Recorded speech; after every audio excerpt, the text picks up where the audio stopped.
امید ہے کہ آپ میرے سب طالبہ و طالبات خیریت سے ہوں گے.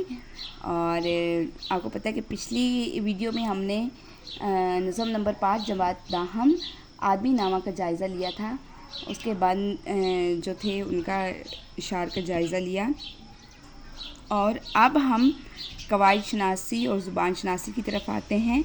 اس میں ہم باہم متشابہ الفاظ پہچان کر ان جملوں میں استعمال کریں گے. تو متشابہ الفاظ کیا ہوتے ہیں؟ جن کی آواز ایک جیسی ہو لیکن اعراب یا صوت کی وجہ سے یا اعراب لگا کر ان کے معنی بدل جاتے ہیں، وہ متشابہ الفاظ ہوتے ہیں.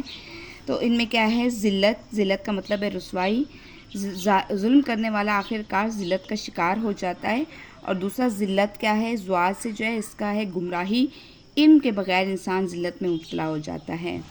گمراہی میں عبد بندہ ہوتا ہے، وہ اللہ کا سچا عبد بننا چاہتا ہے، یعنی کہ اللہ کا سچا بندہ بننا چاہتا ہے. اور ایک عبد ہمیشہ، اس کی شہرت اب تک قائم رہے گی. ہجر وہ ہے جدائی.